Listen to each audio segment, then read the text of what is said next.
Please share the information provided in this video. Always remember that a crucial part of removing a person's confusion is understanding his or her unique source of it. Problem of evil is perhaps the top argument against the existence of God. And it goes a little something like this. Is God able to stop evil, but just not willing?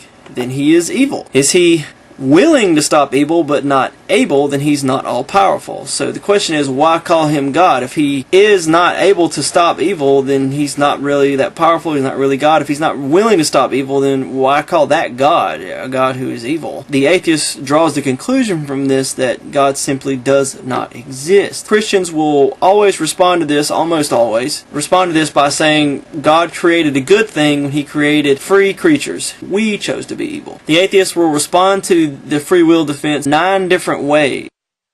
Free will defense counterattack number 1. Wouldn't you save a child from dying? Why doesn't God save children from dying? Because children die every day. In all sorts of ways. Through storms, through accidents, through diseases, and through bad people doing bad things to kids.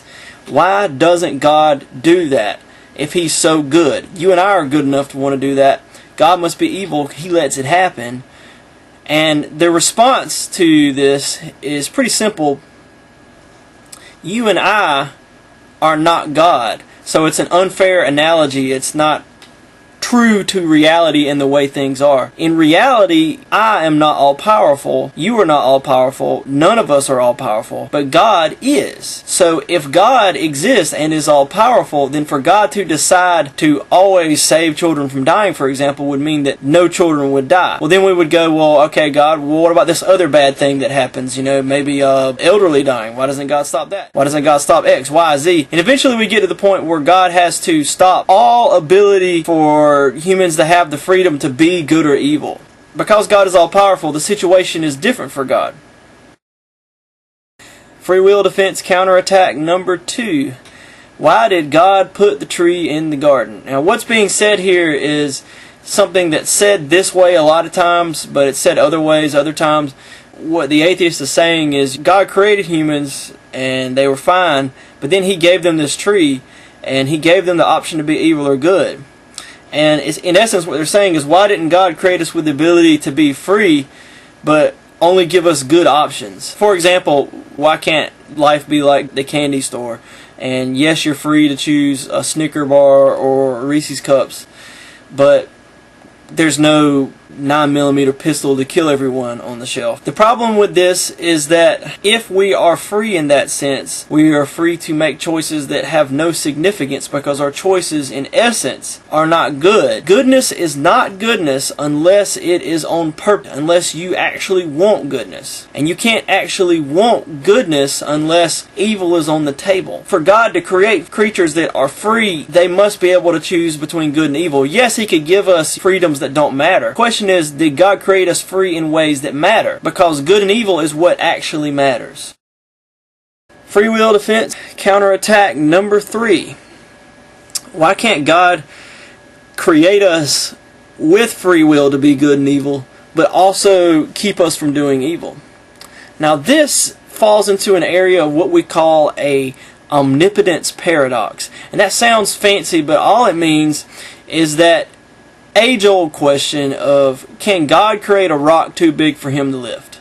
Basically what that's saying is, God can do anything, then he can create a rock so big that even he can't lift it, and therefore he can't lift it. But if he can still lift it, then I guess he cannot create a rock too big for him to lift. So the bottom line is, I guess God, there's limits to what he can do.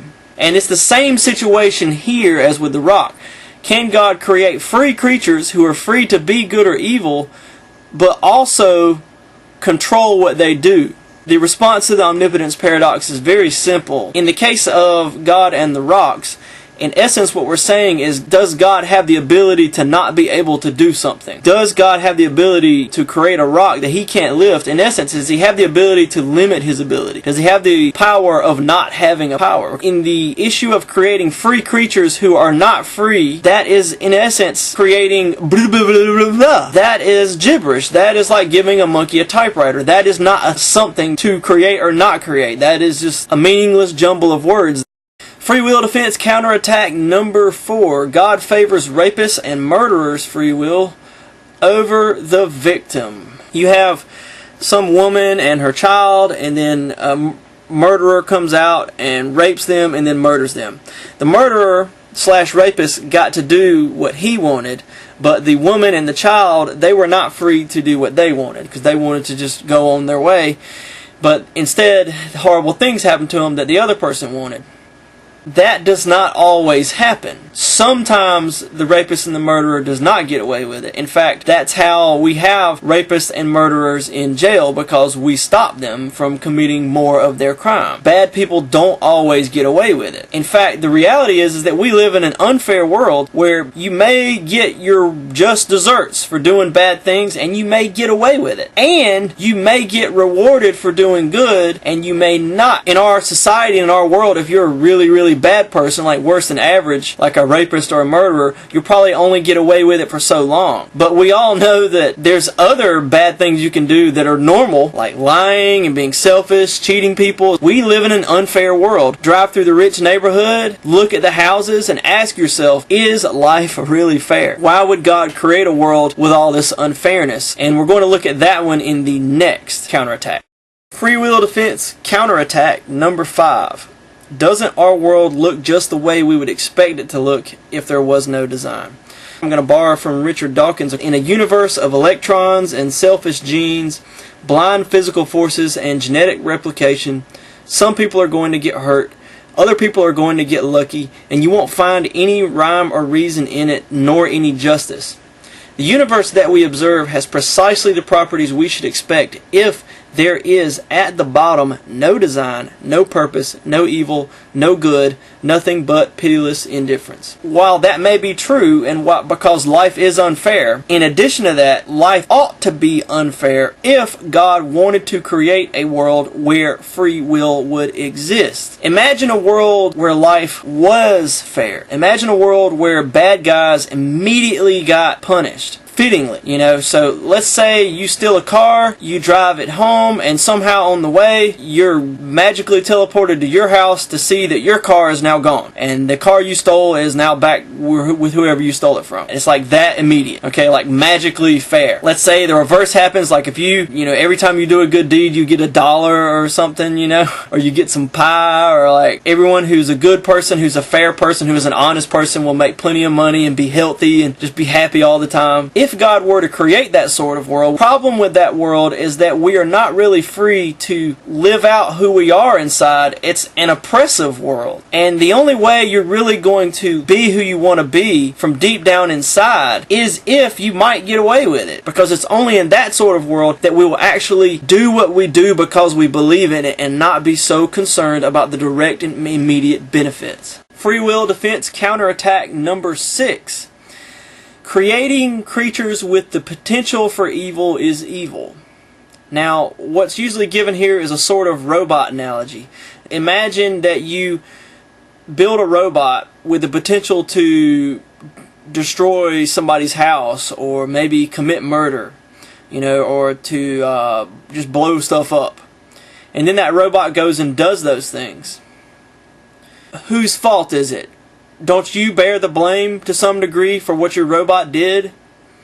The problem with this robot analogy is that that's a weak analogy, because we're not talking about creating, robots. We're talking about creating people. Let's look at a more direct analogy. Let's say you have a child, and your child does evil. Should you have not had a child? It's a bit different, isn't it? What if you raise the child in every possible way that you could so that it would never do anything wrong, but it still freely chose to do something wrong? Whose fault is that? Should you kill the child and you be murdered too? And the more fundamental question is, why are we mad at the robot? Why are we mad at the evil child? Why are we mad at this creator of them? Because this robot or child damaged a human life. But that entails that we actually value human life.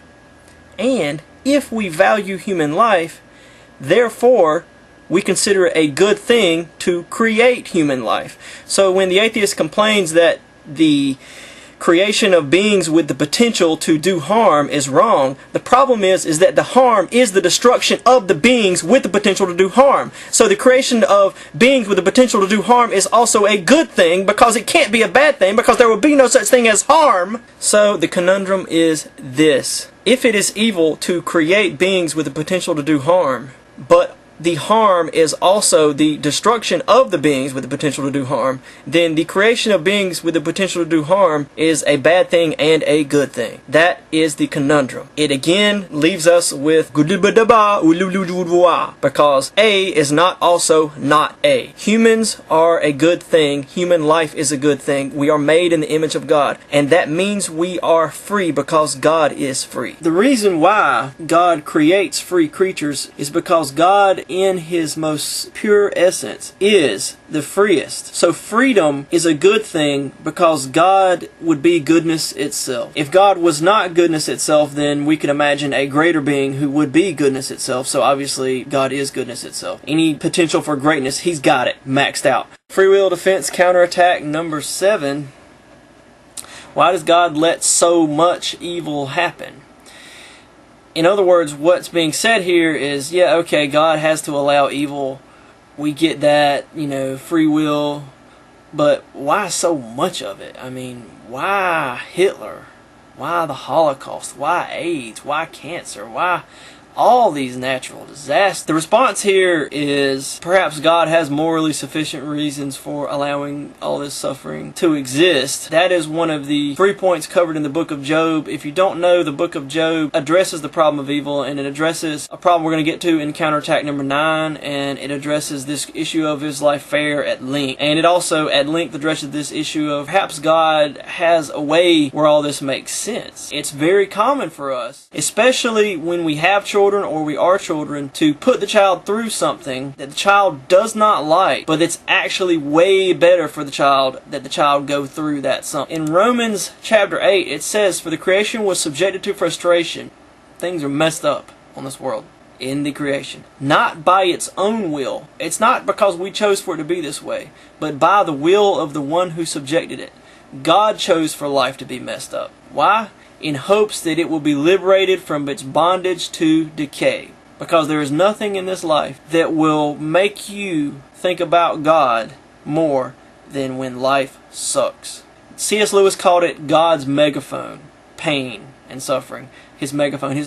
It's God's way of crying out to us and calling out to us. Now that doesn't answer why He allows us to have this decay, as the verse says, or why evil is there in the first place, but hopefully we've dealt with that through the free will question. There's one more thing to say about this issue of, why God allows so much suffering. And in essence what we say is, God is mysterious, God has a plan, it'll all work out. And people say, that's dumb. How could God have a plan? How could this be God's plan? Now, I want you to think about it. Imagine you have an iPhone. Imagine you're one of those lucky people that owns an iPhone.